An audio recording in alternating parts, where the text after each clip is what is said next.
BBC дүрбүсүндө подкаст уктуруусун угуп жатасыздар. Сиздер менен кайрадан мен Кубат Чекиров. Буом капчыгайдын ичинде кайра сел жүрүп, жолду каптап, туристтик сезондун кайнаган убагында көлгө каттап жаткандар үчүн чоң машакат алып келди.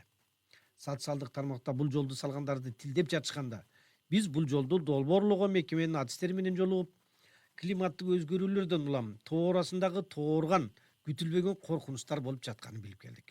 Июлдун аягында жана августтун башында Капчыгайдагы 2-3 жерде 2-3 жол катары менен сел жүрүп, жолду каптап, кыймыл бир нече саатка токтоп калды. Ошондо бул жолду асмандаган акчага Кытай компаниясы салды эле, долбоорунда же курулушунда кемчилик кеткен турбайбы деп социалдык тармакта тилденген адамдар да болбой койгон жок. 5 августта Бишкек Нарын-Торгар жолунун 136-138 чакырымында 2 тилкеден сел болду. Андан мурда 1-августта Бишкек Балыкчы Каракол жолунун 144, 145, 154, 155 чакырымдарында дагы 2 тилкеден сел болду. 30-июлда ушул эле жолдун 128, 129 жана 131 чакырымында дагы 2 жерде сел жүрүп, Балыкчы Бишкек каттамы бир топко жабык болуп турду.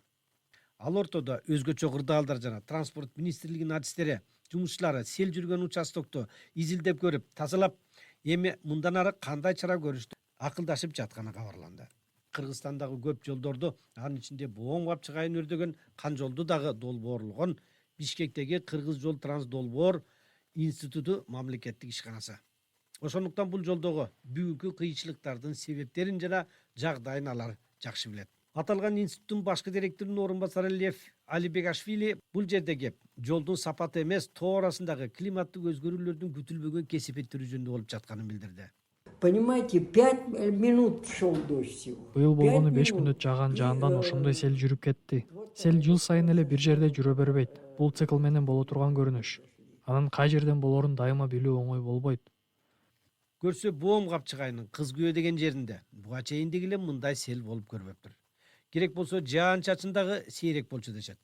Селдин пайда болушу ошол жердеги топурактын бекемдигине, жаан-чачындын канча жүргөндүгүнө эле байланыштуу эмес. Бул жерде өзүнчө бир себеп боло турган ички жана тышкы факторлор толтура. Ал эми климаттык өзгөрүүлөр бул процессти ого бетер татаалдаштырууда дейт. Анткени бул жол салынып жаткандагы климат башка, ал эми азыркы учурдагысы таптакыр башка болуп жатканда дейт Алибегашвили.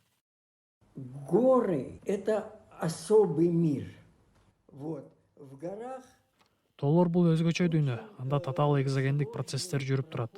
Бул тоолорго сырттан болгон таасирлер, бул ташкын, температура, жаан-чачын, шамал. Мунун баары тоолорду бузат. Биз көп нерсени билдик, үйрөндүк, бирок бул баары бир татаал иш.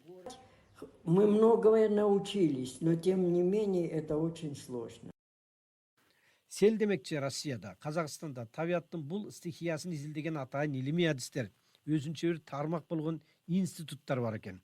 Ал эми Кыргызстанда бул иштин жагдайын билген бир окумуштуу болсо болот, болбосо жок дешет.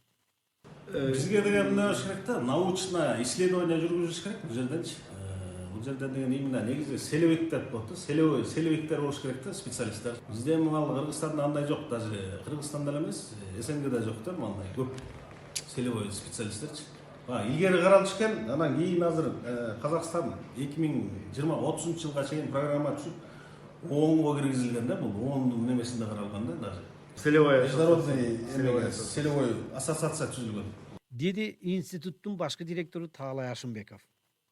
Өзгөчө кырдаал министрлигинде селге каршы күрөшкөн атайын бригада бар экен, бирок алар көбүнчө бул иштин кесипети менен алып бурушат экен. Ал эми селдин алдын алуунун жолун көзүн билиш үчүн туруктуу байкоо салып, өзүнчө бир изилдөөлөрдү жүргүзө турган чоң адистик база керек дешет. Андай потенциал азыр Кыргызстандын колунда жок. Ал эми аны уюштурганга албетте акча керек, ал дагы жок. Еще недостаточно вот. Сел агымдар абдан татаал көрүнүш. Качан канча көлөмдө жүрөт деген көз караштан алганда ал анчалык изилдене элек маселе. Аны изилдеш үчүн көп жылдык байкоо жүргүзүү керек.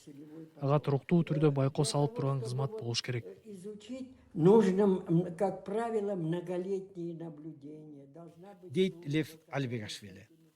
Тоо арасында коопсуз жашагыбыз келсе, анда өкмөт буга каражат таппаса болбойт. Эл аралык тоо жылы деп дүңгүрөтүп жарыялап атабыз, Бириккен Улуттар Уюмунун тармактары аркылуу дагы, акчалай дагы, эксперттик дагы жардам тартпаса, климат улам өзгөрүп жатканда табият кырсыктары күтүлбөгөндөй деңгээлде болуп, коркунуч күнүгө тууруй берчүдөй.